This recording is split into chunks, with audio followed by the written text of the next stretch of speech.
Hey guys, what's up? It's me, Thomas. Tonight, we're back here with Gnoggin. So, considering we've been hearing about it like back in the Slippy region, might as well check out a few Cascadian videos. So, gonna be focused on this for a while, cause I got a lot of catching up to do, considering we just saw a few. Anyway, so, like I said, starting from the beginning, checking out the design for the starters of the region. So, without any further ado, be sure to like, subscribe for more, let me know what you think of Gnoggin. Let's go! Back in February, I want to say, I decided to hop on to Fakemon creating. Being essentially a PokeTuber who recently has specialized into Pokemon lore and design origins, I figured trying to create some sort of dream game concept would be a good step to take. It may help me, and even others, get a better appreciation for the work that Game Freak does. Just about every Pokemon these days have multiple layers of meaning to its name and design. And sure, some are more complex than others, but comparing most Pokemon to most other Pokemon-like games, yeah, the Metabots and Monster Tamer puts more effort into their design inspirations. Choice in art direction is totally subjective, so it's totally fine to hate on Pokemon designs. But at least the majority of Pokemon these last few generations aren't just literally slap an element onto an animal and call it good. We're creative. Get it? It's a flamingo that's fire type because flamingo sounds like flamingo. We're so good! Hey, Billy. As you'll see in my backlog of videos, I really nerd out when their concepts are just purely amazing. Orbeetle has one of the best design philosophies, or circular reasoning. I don't know what to call it, but it's good, okay? Hey, Billy. Anyway, I wanted to make a dream concept, so here's the beginning of a, 6-part video series where I'm just explaining. Yeah, if only you knew, buddy. Not only for a new region filled with new Pokemon, but also several new regional variants and game mechanics, plot direction, and of course, legendary lore. Like I said, we'll get to more of that what in the better future. place to start than with the starters. Let's go! Here we go. Oh yeah, I should probably also mention, I am very bad at art. Like graphic Yeah, design, that's sure. easy. Video editing, sure. Photoshop, heck yes. But don't you dare ask me to draw anything, because these are the results you'll get.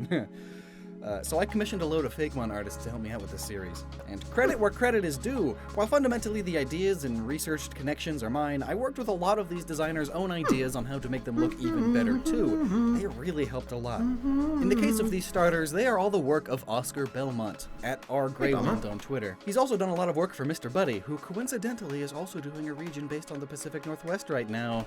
So the starters, they need to fit the region they are in at least a little bit, right? I think so. So to fully understand why they are the way they are, you gotta know the region. Welcome to the Cascade region. Originally spelled with a K and then a C, but I just kept messing it up and adding a second K, so I decided, screw it, it has a second K now. It's based on where I live, the Pacific Northwest, but rather than just literally the Pacific Northwest states, I decided to get a little more creative with it. See, I like when Pokemon regions are based on real places, but they take a lot of liberties with that place. The most recent region is the best example. Galar is based on Great Britain, but if you flipped all of its features upside down and it was basically just England, like England took over Scotland and Wales and moved all the cities around. So what I did with the Cascade region was take Oregon and Washington, which are similar sized, and basically overlaid them on top of each other, and then mushed in some border elements, so like southernmost British Columbia, western Idaho, and northern California. But I'll get way more into the details in the region video. Here are your starters. Lompus. Hey, Lompus. Thurple. The grass one. And Burbwhirl. Now, the pattern lovers among you will notice that they fit the theoretical idea that the starters of the same type have certain things in common, like the fire starters coming from something similar to the Chinese zodiac. Here's the snake. The grass starter being extinct megafauna. Here's a North American Ice Age camel. And the water starter being a weapon or warrior class. This one's more apparent in its evolutions. Yeah, so let's start with Lompus. It's super cute, and I love it. It's based on a camelops, which are the common ancestor between camels, llamas, and alpacas. Both alpacas and North American camels have some extremely fluffy fur, and camels are famous for their insane drought resistance, able to store extra water in their humps. So I wanted the plant that it's mixed with to have both of those properties, which pointed me directly to pampas grass. Look at how fluffy it is! While most common in the grasslands of South America, pampas grass and its relatives have made their way all the way up to Oregon as well. And would you look at that? Camel grass. There's a very close relative. Camel grass. Would you look at that? Circular inspirations. It was made to be, and its name combines llama with pampas grass. Then we have Thurple, a little fire snake. It's based on the western ground snake, a native to this area. and very, very orange. And then we slapped on a lava lamp and an exhaust pipe. All of these lead well into the evolutions IMO, so when we get to those, I can better explain more about Thurple too. Oh, and the name comes from thermal, referring to heat, and herp, which references amphibians and reptiles, like herpetology. Also, its face! The poor thing is so nervous and scared all the time. It's petrified. If I don't move, it won't see me.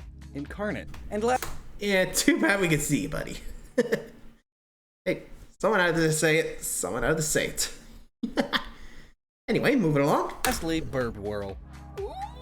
Okay, There, a bug starter. I've always wanted one of those. It does mess with their effectiveness triangle quite a bit, though, but it's a worthy sacrifice. They just won't start with a super effective move for that famous first fight. You know, like the classic Pokemon games. It's just scratch and tackle all over and over instead of fire blast and you just kill the other one in 2 turns. It's lame. Burb name comes from burble, like a burbling brook. You know, a small stream that makes noise. And whirl, as in whirlpool, and whirligig, which are these things. Oh, there we go. I swear, like every coastal city in Oregon has a gift shop dedicated to them. But also there's whirligig beetles. These things.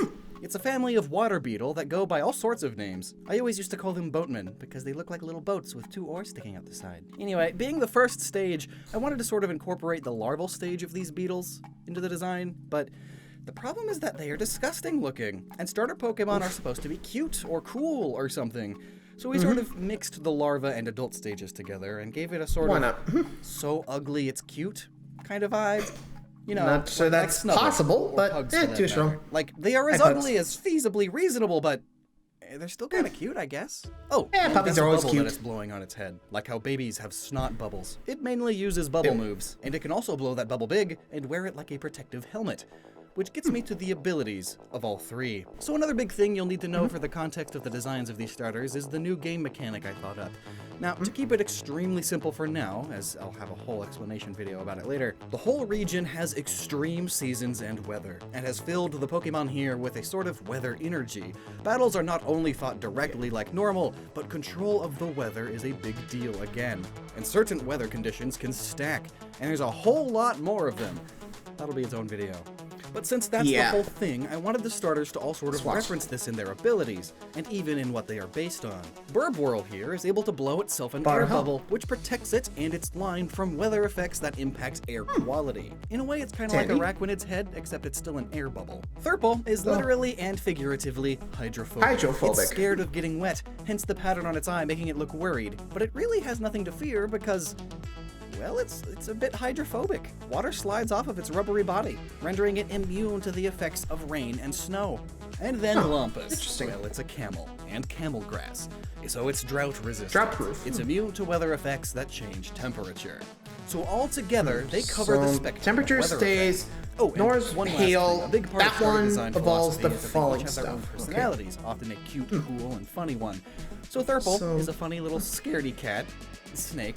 Lumpus is just cute as heck. People love it, though a lot of people are also allergic to its fluffy bits. But that doesn't stop it from having a good time. It's just happy in the sun always. And then there's Lumpus, who gets cool later. Trust me. I mean, let's just evolve it right now. This is Spoutlaw. Spout, as in water spout, and outlaw, a bad guy in the old Wild West. It's even got the hat and mustache. It's still based on the same beetle, but now it's the fully adult stage, which actually carry around bubbles like this for breathing when they dive. And some of them even have little mustaches. I love this guy already, but it gets even better. So take a look at the whirligig beetle again. See how its oar arms are posed like that? Remind you of anything? Anything related to the Wild West? Yeah, it's the cowboy duel pose, the pose that duelers take when they're about ready to draw their weapons real fast and shoot each other. And that's exactly what these water-filled bubbles on its hips are for. It will stand motionless, staring down its opponent, and then rapidly pinch at its water bubbles and form a water whip attack. Oh, so there's the weapon theming. Okay, so Inteleon took guns, so we did a whip instead. Cowboys used whips too, anyway. Spoutlaw are little ruffians. They plot heists with other Pokemon to steal large quantities of food at once. And it strokes its mustache and tilts down its hat all cool-like. But on the inside, it still feels a little bit guilty. Which explains why it's not Dark-type.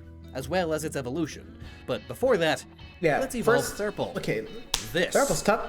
is Asphalt. Asphalt. I gotta say, I'm way proud of this Asphalt. name. An asp is a type of snake. A fault is a giant crack in the ground, which these guys make all the time while rapidly tunneling. Oh yeah, it's fire ground type now. And together, it sounds like asphalt, the material that roads are made out of. Both because roads are, well, on the ground, it's a type of ground, and because of the term road snakes, which is a colloquial term for those lines you see on a road that's been patched up. They fill in cracks with sealant to prevent them from getting bigger, and to keep water out, because the sealant is hydrophobic. Oh, just like the Pokemon! Full circles again, this is so much fun. Also, all this connection to the road would explain the exhaust pipes too. Neat. Asphalt are no longer afraid of the rain, but they do still spend a lot of time deep underground absorbing geothermal heat. But when out of the ground, you can see some of their insides moving around like a lava lamp, which made them super popular a few generations ago. And with their exhaust pipe tails, they can propel themselves even faster through the ground. Now, moving on over, Lapis evolves into Danfluff, whose name comes from Fluffy, Dandruff, Dander, and the name Dan, because simple names like that are funny. Danfluff. But also because apparently Dan means God is my judge, or positivity. Both of which work, I guess. So Danfluff here spreads animal dander, basically the thing that people are allergic to animals are actually allergic to most of the time. It spreads it all over the place in the form of dandruff that also acts like pollen. It's a person with allergies' worst nightmare, essentially. Yeah, I can imagine. It doesn't try to bother nobody, man. It just wants to chill, relax in the sun and the grass. Let nature take its course, live life in the breeze. It doesn't Yeah, you can definitely feel the weed culture coming in. Everyone in equal light. It loves to see It's definitely got that balance stoner look to it too. Sort of referring like to look a at it. stereotypical idea of what a lot of the people in this area are like, you know? Oh, and look, it's got a little hump now. How cute. And the tooth, nose, and hair are reminiscent of a cartoony caveman, because the main inspiration is the North American camel, which went extinct in the Ice Age. Now, are you ready to evolve one more time? Here we go, finals time. I shared most of everything we've talked about so far on Twitter a while ago, but I saved these for this video. Alfalfalops! Here he is! Yeah, alfalfas. Though incredibly dim-witted, Alfalfalops have learned to gain control of their pollen now. It was a lot of work, but it was worth it. So, still mono grass, I'm guessing? All we have to do is see suffering end, you know? We get enough of that already. Leave as little of a mark on the world as you can. Just relax. Have some grass. The name pulls from Camelops again, that old llama camelopaca, which in a way makes it an alpha, a proto, an early build, a precursor to all of those things, hence the alpha in the name. And then alfalfa is a type of grass that is commonly fed to animals, such as domestic llamas and alpacas. The fluff on its neck and chest are sort of reminiscent of it. Its signature move, Fluff Buff, raises its defenses and evasiveness and fills the air with pollen, one of the new weather effects that I'll explain in the weather video. It's overall on the slower and lower attack side, because, you know, it's just makes chilling. sense. But it's tank. also quite the tank, having high HP and defenses. That or just a good now, wall. I mentioned that pampas grass is primarily found in South America, so we made the hump on this guy as shaped like the American pyramids. And the long leaves and ears on the back of its head are shaped like some Mayan and Aztec headpieces. But what are all these South American references doing in the Pacific Northwest? Well, as I'll explain in a later video, the lore, world building, and all that for the region revolves around a lot of migration and what we gain and lose due to it. But don't worry, it's the great not out west. trash. But a lot of new Pokemon immigrated to the region. Next up, Asphalt evolves into Tarmandoa.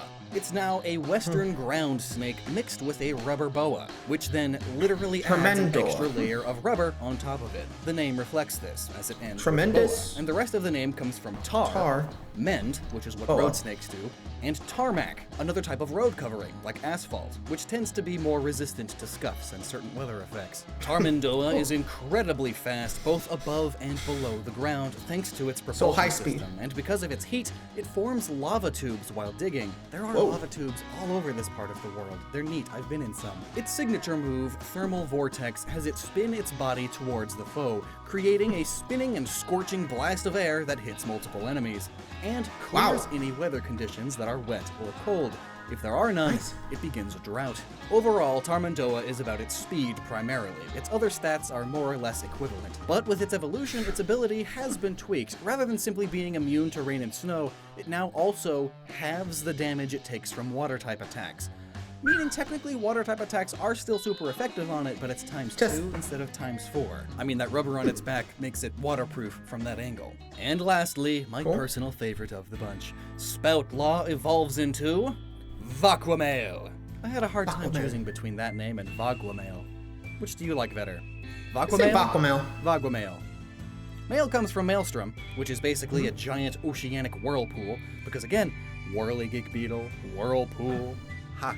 And also, aqua is aquatic, and agua is Spanish for water, and vaquero is Spanish for cowboy. So when people think the Wild West, they don't usually think of the Pacific Northwest. But like, what do you think the Pacific Northwest was doing during that time period? Yeah, there were still cowboy stuff happening. They just had trees in the background.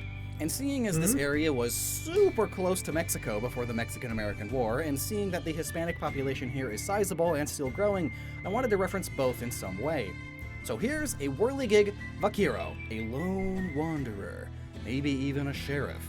It always felt guilty pulling heists, but since it once lived as an outlaw, it now knows how they think, making them even better fighters for justice. Their water whip attacks are near unseen, and they can even use that same water whip to form a lasso whirlpool to entrap their enemies. Dang, I was actually thinking that for just a west, World Duel. a southwest. It whips up a whirlpool, a maelstrom, and launches it at the enemy, which deals damage, traps them in a whirlpool for 3 to 5 turns, and starts a rainstorm. I freaking love this mon! The hat, the pose, the cowl!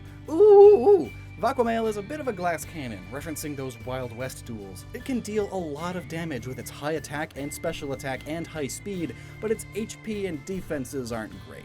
And in case you didn't notice, the 3 of them are all immune to their weakness's weather effect. Alfalfalops fills the air with pollen, but Vaquamail is immune to air quality changes. Vaquamail causes rain, but Tarmandoa is just immune to rain. And Tarmandoa causes droughts, but Alfalfalops is immune to temperature-related weather. So that's cool. Technically, overall though, the type triangle is still not perfect. The bug on Vaquamail makes fire balance out on it and gives it an advantage over Alfalfalops, but it's not like the official triangles are all perfect, you know? Also, as a set, the evolutions all have some theming in and of themselves. For example, Vaquamail, Spoutlaw, and Burbwhirl. The good, the bad, and the ugly. The classic Western movie turned saying or trope. We have the hero, an outlaw, and an ugly baby. Thurple, Asphalt, and Tarmandoa, it's stop, drop, and roll. You know, the fire safety thing. Smokey Bear is an American icon. Thurple gets scared and freezes in its track. Asphalt drops deep underground, and Tarmandoa is a constrictor whose signature move has it roll around, forming a vortex of heat. And then, honestly, the weakest of the 3, Lumpus, Danfluff, and Alfalfalops are the 3 types of triangles. Because pyramids. Triangles. Yeah? Weird. Alfalfalops is obtuse, because it's dumb. The other definition of obtuse. Danfluff is pretty chill and sees everything and everyone equally. It's an equilateral triangle. And Lumpus is acute. Because it's cute. It's really dumb, but that's what we came up with. So, I'd like to know what you think. Given the choice, which of these 3 would you pick as your starter? Or would you just take one because you have to and then box it once you can because no Pokemon since the generation you played when you were 12 has been good? Let me know down in the comments. These took a lot of work, not just on the artist's parts, but also in coming up with everything. It takes a surprising amount of research trying to fit all these pieces together well enough. So big props to Game Freak and the Pokemon Company who have to consider all of this and even more, like global cultural acceptance, marketability. Yeah, fair enough. Honestly, I would have gone with Vaquamail. So, or at least the Vaquamail line. What about you guys? Let me know. So, for now, that's gonna be it. Thanks for watching, everybody. See ya.